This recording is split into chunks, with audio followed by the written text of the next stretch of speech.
Hi guys, welcome back to my next video. നമ്മൾ ഇന്നിവിടെ നോക്കാൻ പോകുന്നത് ജിത്തുവിന്റെ പുതിയ പടമായിട്ടുള്ള ആവേശം എന്ന് പറയുന്ന സിനിമയെ കുറിച്ചിട്ടാണ്. ഇന്നലെ ഒരു ലോഡ് പടങ്ങൾ മലയാളത്തിൽ നിന്നും ഹിന്ദിയിൽ നിന്നും കേട്ട് റിലീസായിട്ടുണ്ട്. സോ ഇന്നലെ അത് ഞാൻ ജയ് ഗണേശാണ് കണ്ടത്. സെക്കൻഡ് ഇപ്പോൾ ആവേശം കണ്ടു.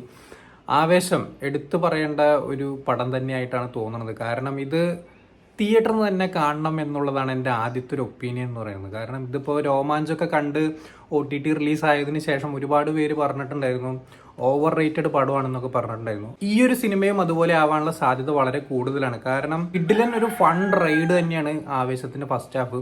സെക്കൻഡ് ഹാഫിലേക്ക് വരുന്ന സമയത്ത് ഒരു 2-3 സീക്വൻസുകൾ ഇങ്ങനെ വലിച്ചു നീട്ടി കൊണ്ടുപോയത് ഒഴിച്ചു കഴിഞ്ഞാൽ അതും അടിപൊളിയായിട്ട് തന്നെയാണ് വന്നിരിക്കുന്നത്. പക്ഷെ എനിക്ക് തോന്നുന്നത് കുമ്പളങ്ങി നൈറ്റ്സിൽ നമ്മുടെ സൗബിൻ ഒരു ഡോക്ടറെ അടുത്ത് പോയിട്ട് കരയുന്ന ഒരു സീനുണ്ട്. അത് ആൾക്കാർ ആക്ച്വലി ആ ഒരു മൂഡ് കാരണം ആ ഒരു സീനിന് ചിരിയായിരുന്നു, റിയാക്ഷൻ ഉണ്ടായിരുന്നു. അതുപോലെ തന്നെ ഒരുപാട് സംഭവങ്ങൾ ഈ ഒരു സിനിമയ്ക്കകത്ത് എനിക്ക് ഫീൽ ചെയ്തിട്ടുണ്ടായിരുന്നു. കാരണം ഫഹദിന്റെ മൂഡ്, അത്രയും നേരമുള്ള മൂഡിനനുസരിച്ചിട്ട് ഇവർ റിയാക്ട് ചെയ്യുന്നത് കാണുമ്പോൾ സംഗതി ഇതല്ലല്ലോ അവരവിടെ ഉദ്ദേശിച്ചത് എന്നുള്ളതൊക്കെ എനിക്ക് പല സമയത്തും തോന്നി. കാരണം ഫുള്ള് കോമഡി ചെയ്തുകൊണ്ടിരിക്കുന്നതിന്റെ ഇടയ്ക്ക് അദ്ദേഹത്തിന്റെ ഇമോഷൻസ്, ഒരുപാട് സീൻസുകൾ ഒരു സെക്കൻഡുകളാണ്, സെക്കൻഡ് ഫ്രാക്ഷൻ ഓഫ് ടൈം എന്നൊക്കെ പറയില്ലേ, അതുപോലെ വളരെ ചുരുക്കം ചില സീനുകൾ അങ്ങനെ മിന്നി പറയുന്നതൊക്കെ ഉണ്ട്. പക്ഷെ അതിലൊക്കെ ചിരിയാണ് ഞാൻ കണ്ടത്.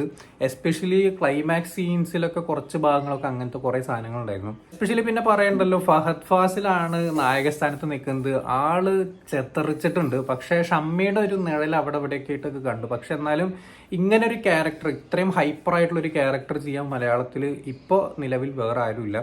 സോ അത് വീണ്ടും വീണ്ടും ഫഹദ് തെളിയിച്ചുകൊണ്ടിരിക്കുകയാണ്. അതുപോലെ തന്നെ ആക്ഷൻ രംഗങ്ങളിൽ കൊണ്ടുവന്നിട്ടുള്ള ഒരുപാട് സർപ്രൈസ് എലമെന്റ്സ് ഉണ്ട്. ഞാനത് കണ്ടിട്ട് വണ്ടറടിച്ചു പോയി.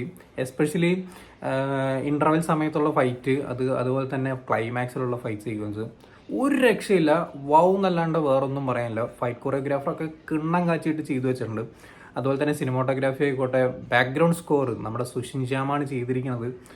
ഒന്നും പറയാനില്ല, വേറെ ലെവൽ പെർഫോമൻസ് ആണ് സുഷിൻ്റെ. പക്ഷെ എനിക്കൊരു സങ്കടം തോന്നിയത് ഇല്ലുമിനാട്ടി എന്ന് പറഞ്ഞിട്ടുള്ള ആ ഒരു പാട്ട് സിനിമയുടെ ഇടയിൽ ഉണ്ടാവുമെന്നാണ് വിചാരിച്ചത്. പക്ഷെ അത് അവസാനം എൻ ക്രെഡിറ്റ് ഒക്കെ എഴുതി കാണിക്കുന്ന സമയത്താണ് അവർ കൊണ്ടുപോയി പ്ലേസ് ചെയ്തിരിക്കുന്നത്.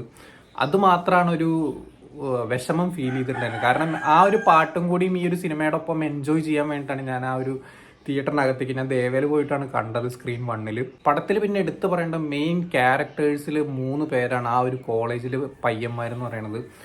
3 പേരും, അതിൽ ആദ്യത്തെ 3 പേരുടെയും ക്യാരക്ടർ നെയിം എന്ന് പറയുന്നത് അജു, ശാന്തൻ, ബിബി എന്നുള്ളത്.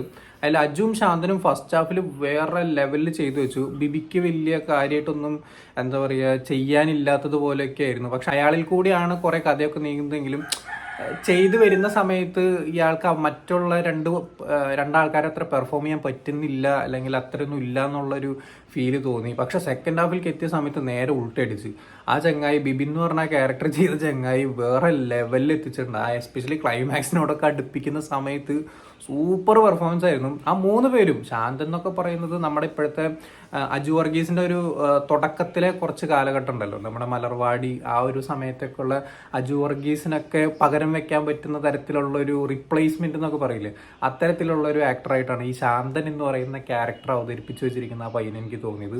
സൂപ്പറായിട്ട് ചെയ്തിട്ടുണ്ട്. അതുപോലെ തന്നെ അജു എന്ന് പറയുന്ന ആ ഒരു ക്യാരക്ടർ ചെയ്തിരിക്കുന്ന ആ ഒരു പയ്യൻ സൂപ്പർ സ്റ്റാർ മെറ്റീരിയലാണ്. നല്ല രീതിയിൽ ഉപയോഗിച്ച് കഴിഞ്ഞാൽ അത്യാവശ്യം നല്ലൊരു സ്റ്റാറായിട്ട് തന്നെ വരാൻ സാധ്യതയുണ്ട്. ഇതിലൊരു അപ്പാപ്പനൊക്കെ ഉണ്ട്, ഒരു രക്ഷയില്ല, തകർത്തു എന്നൊക്കെ പറഞ്ഞ ബംഗാളി. പിന്നെ പറയേണ്ടതാണ് നമ്മുടെ സജിൻ ഗോപുവിനെ കുറിച്ചിട്ട് എസ്പെഷ്യലി എടുത്ത് പറയണം. കോമഡിയൊക്കെ വർക്കൗട്ട് ചെയ്ത് എടുത്തിരിക്കുന്ന അങ്ങേരുടെ ടൈമിങ്, ആക്ഷൻ സീക്വൻസുകൾ കൊടുത്തിരിക്കുന്നത് സൂപ്പറായിട്ടുണ്ട്. ഇതിലിപ്പോൾ എന്താ മോശം പറയാനായിട്ട് ഞാൻ പറഞ്ഞില്ല. നേരത്തെ സെക്കൻഡ് ഹാഫിലുള്ള കുറച്ച് 3-4 സീൻസ് ഇഴച്ചഴിച്ചിട്ടാണ് കൊണ്ടുപോയത്. ആ ഒരു സംഭവങ്ങൾ ഒഴിച്ചു നിർത്തി കഴിഞ്ഞാൽ ഇതൊരു ഉത്സവ ചിത്രം തന്നെയാണ്. ഇത് തിയേറ്ററിൽ കണ്ടേ പറ്റൂ. കണ്ടു കഴിഞ്ഞാലേ നിങ്ങൾക്ക് ഇഷ്ടമാവുള്ളൂ. OTT വന്നാൽ ചിലപ്പോൾ നിങ്ങൾ രോമാഞ്ചൊക്കെ പറഞ്ഞ പോലെ ഓവർ റേറ്റഡ് പടം എന്നൊക്കെ പറഞ്ഞോളയും. സോ കാണാത്തവരുണ്ടെങ്കിൽ മസ്റ്റായിട്ട് എന്തായാലും തിയേറ്ററിൽ പോയിട്ട് തന്നെ കാണാം. നല്ല 4K ഡോൾബി അറ്റ്മോസിലൊക്കെ തന്നെ പോയി കാണാൻ ശ്രമിക്കുക. ഗംഭീര ഒരു അനുഭവം ആയിരിക്കും എന്നാണ് എനിക്ക് തോന്നുന്നത്. ഇത് ഫാമിലി ഓഡിയൻസിന് എങ്ങനെയായിരിക്കും എന്നൊന്നും എനിക്കറിയില്ല. പക്ഷേ യൂത്ത് ഓഡിയൻസിനെ കയ്യിലെടുക്കുന്നുള്ളത് 100% ഉറപ്പാണ്. സോ നിങ്ങൾ ആവേശം കണ്ടവരാണെങ്കിൽ എന്താണ് നിങ്ങളുടെ അഭിപ്രായം എന്നുള്ളത് താഴെ കമന്റ് ബോക്സിൽ രേഖപ്പെടുത്തുക. സോ വീഡിയോ ഇഷ്ടപ്പെട്ടെന്നായിരുന്നു, ഇഷ്ടപ്പെട്ട ലൈക്ക്, ഷെയർ, കമന്റ് ചെയ്യുക, സബ്സ്ക്രൈബ് ചെയ്യുന്നവരെ മറക്കാതിരിക്കാം. See you in the next video guys.